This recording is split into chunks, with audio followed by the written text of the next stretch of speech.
नमस्कार, मी प्रदीप नणनकर. आपण पाहत आहात इंद्रधनुष्य. आपल्याकडे सांगितलं जातं, बाबा रे जपून खा जेवायला वाढल्यानंतर, कारण भूक जेवढी आहे तेवढं जेवलं पाहिजे. जास्त जेवलं ना त्याचाही धोका होतो. जेवण योग्य शरीराला घेणं आवश्यक आहे, पण अति सर्वत्र वर्जिते असं म्हणतात.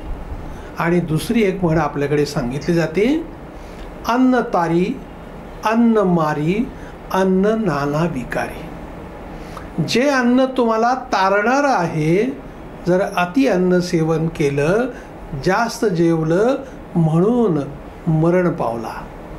अन्न मारी अन्न नाना विकारी. जसं त्याचे लाभ आहेत तसे त्याचे तोटे आहेत. आता हे सांगण्याचं कारण असं, काँग्रेस पक्ष जो आहे ना, आपल्या देशातला सर्वात जुना पक्ष आहे. जवळपास 139 वर्ष झाले आहे पक्षाला. आणि या पक्षाची अवस्था काय झाली बघा. आता एकीकडे एक काळ असा होता, लोकसभेत आणि देशातल्या सर्व राज्यात म्हणतोय, काँग्रेसच सत्तेत होती. जिकडे बघावे तिकडे काँग्रेस, कारण काँग्रेस ही एक चळवळ होती. पण या चळवळीचं जेव्हा पक्षात रूपांतर झालं आणि स्वार्थी मंडळी घुसली, त्यातनं मग गडबड सुरू झाली. आत्ता आपण बघतोय, सत्तेपासून दूर गेल्यानंतर काँग्रेसची काय अवस्था झाली आहे. अतिशय वाईट अवस्था आहे. म्हणजे ज्याकडनं अपेक्षा होती अशा अनेक राज्यांमध्ये अनंत अडचणींना तोंड द्यावं लागतंय. काँग्रेसची अतिशय दयनीय अवस्था आहे. आणि याचं कारण स्वतः काँग्रेस आहे. म्हणजे काँग्रेस कमी करण्यामध्ये दुसऱ्यांच्या कर्तृत्वापेक्षा काँग्रेसचंच कर्तृत्व फार मोठं आहे. पुढच्याच ठेच मागचा शहाणा अशी आपल्याकडे एक म्हण आहे. पण ही म्हण काही काँग्रेसला लागू होत नाही. त्याला लागली असेल, मी बघतो ना, जातो आणि तसं जाऊन पुन्हा त्याच ठिकाणी पूर्वी ज्यांनी ठेचा खाल्ल्या होत्या तशाच ठेचा नवी मंडळी खात आहेत आणि वर्षानुवर्ष ती सवय लागली आहे. त्यातनं ठेचकाळत सगळा प्रवास काँग्रेसचा सुरू आहे. बघा, हरियाणाच्या निवडणुकीमध्ये असं वाटलं होतं की काँग्रेस तिकडे जिंकेल, पण काँग्रेसच्या अति विश्वासामुळं त्यांना अति आत्मविश्वास नडला आणि काँग्रेस तिकडे पराभूत झाली. आता जे हरियाणात झालं होतं त्यावरून तरी काँग्रेसनी धडा घ्यायला पाहिजे होता. पण महाराष्ट्राच्या निवडणुकीत काँग्रेसनी धडा घेतला नाही आणि त्यामुळे काँग्रेसला किती सपाटून मार खावा लागला. 288 आमदारांच्या संख्येत केवळ 16 जागा काँग्रेसला आल्या आहेत. महाराष्ट्राच्या इतिहासात एवढा निचांकी आकडा काँग्रेसला कधीच आलेला नव्हता. आणि मी जे मागाशी म्हटलं, हे सगळं कर्तृत्व काँग्रेसचं आहे. काँग्रेसचे नेतेच आपापसामध्ये तू बडा की मी बडा या पद्धतीनं वागतायत. आता हे बघा, महाराष्ट्राचं अशी स्थिती आहे का? काय आहे बघा, लोकसभेत खरं तर लोकसभेत 100 खासदार आहेत काँग्रेसचे. ही संख्या काही कमी नाही आहे. असं असताना सगळ्यांना सोबत घेऊन जाण्याचं जे नेतृत्व करायचं आहे ते काँग्रेस करत आहे का?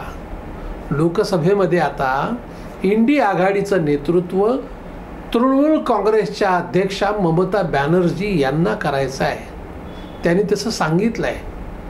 कारण सपाच्या अखिलेश यादवांना असं वाटतंय की काँग्रेसचे जे चाललेले धोरण आहेत ते सोयीचे नाही आहेत. कारण हा नेतृत्व करणारा पक्ष आणि संसदेमध्ये अंबानी अदानी तिथंच कॅसेट अडकली आहे. काय गोष्टी आपण समोर ठेवल्या पाहिजेत लोकांच्या. लोकसभेला जे प्रचाराचे मुद्दे होते तेच जर मुद्दे पुन्हा तुम्ही विधानसभा निवडणुकीत आणले तर ते चालतील का? पण राहुल गांधीला सांगणार कोण? त्यांचे जे काही सल्लागार आहेत त्यातनं काँग्रेसची वाट लागती आहे. आणि केवळ आता काँग्रेसची वाट लागते असं नाही, तर सोबतचे इंडिया आघाडीचे पक्ष म्हणत आहेत तर यांच्यासोबत जर आम्ही राहिलो तर आमचंही बुडत्याच्या जहाजाबरोबर जो कोणी प्रवास करतो तोही बुडतो. आणि मग सौतासुभा करण्याचा प्रयत्न त्यांच्याकडनं चालला आहे. त्यात ममता बॅनर्जी आहेत. सपाय आपाय अशी आघाडी आणखीन मोठी होऊ शकते. परिणामी याचा फटका पुन्हा काँग्रेसला बसणार आहे. काय आहे म्हणजे शेख चिल्लीसारखं की ज्या झाडावरती आपण बसलेलो आहोत आणि कुऱ्हाड घेऊन फांदी तोडतोय. अरे बाबा, झाडाची फांदी तुटली असं नाही, तू बसला, तू पडणार आहे ना वरून, हे पण भान राहत नाही. दुसरे तुम्हाला ते सांगतायत, त्याच्यावर विश्वास ठेवला जात नाही. आणि त्यामुळेच काँग्रेसची अशी वाईट अवस्था निर्माण झाली आहे. बघा, म्हणजे जे लोकसभेत आहेत तेच राज्यामध्ये आहे. आणि कुठंही काँग्रेसचं जे चाललं आहे, वा हे छान चाललं आहे बरं का, हे 4 ठिकाणी सांगता येईल असं उदाहरण शोधूनही सापडत नाही आहे. म्हणजे जे नेतृत्व करणारी मंडळी आहेत, आता राहुल गांधी हे जर विरोधी पक्ष नेते आहेत आणि त्यांनी विरोधी पक्ष म्हणून देशाचं नेतृत्व विरोधकांचं करायला हवं. मुळात हे फुल टाईम राजकारणी नाहीच आहेत, हे पार्ट टाईम राजकारणी आहेत. आणि राजकारण असं असत नाही. आपण बघतोय अमित शहा, मोदी हे 24 तास ते झोपेतही राजकारणाचाच विचार करतात का काय असं वाटावं. एक निवडणूक झाली की दुसऱ्या निवडणुकीची त्यांची तयारी असते. पूर्ण अटेन्शन 24 तास अलर्ट मोडवरती. आणि या उलट राहुल गांधी सायलेंट मोडवर असतात. त्यांना काहीच वाटत नाही आहे. एका पराभवातून दुसऱ्या पराभवाकडे आणि पराभवातून पराभवाकडे असा त्यांचा प्रवास सुरू आहे.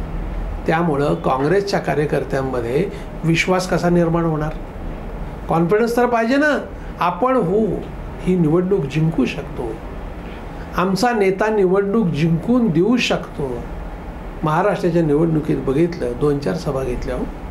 प्रियंका गांधी अतिशय उत्तम बोलतात, पण त्यांच्या तर कुठे सभा झाल्या? त्या वायनाडमध्ये निवडून येणारच होत्या ना. त्यांनी पिंजून काढायला पाहिजे होता महाराष्ट्र. पण यांना आपल्याला नेतृत्व करायचं आहे. काय जेवढे आले तेवढे आले, कुठं काय पडले. किलिंग इन्स्टिंक्ट असं म्हणतात. म्हणजे काय वाटेल ते झालं तरी मी मैदान सोडणार नाही. त्या जिद्दीने काम करायला पाहिजे. ते जिद्दच काँग्रेस हरवून बसलेलं आहे. आणि त्यामुळंच काँग्रेस तारी, काँग्रेस मारी, काँग्रेस नाना विकारी अशी अवस्था झाली आहे. आता घरचं झालं थोडं आणि व्यायानं धाडलं गोडं, या पद्धतीनं आता ह्यांच्या समस्यामध्ये पुन्हा अखिलेश यादव, मग आप, त्याच्यानंतर तृणमूल काँग्रेस, अगदी गेला बाजार शरद पवार, आता उद्धव ठाकरे, हे सगळेजण काँग्रेसबरोबर आपण गेल्यामुळं आपली नाव पण बुडणार आहे. त्यामुळं ते स्वतंत्र विचार करतायत. त्यामुळं आगामी काळामध्ये याचा धोका काँग्रेस पक्ष म्हणून मोठा होणार आहे. सध्याचं तरी हे चित्र दिसतंय. यातनं काँग्रेस काय धडा घेते आणि काय पावलं टाकते त्यावरतीच काँग्रेसचं भविष्य अवलंबून आहे. धन्यवाद. आपल्याला हा जर व्हिडिओ आवडला असेल तर तो लाईक करा, फॉरवर्ड करा व सबस्क्राईब करा.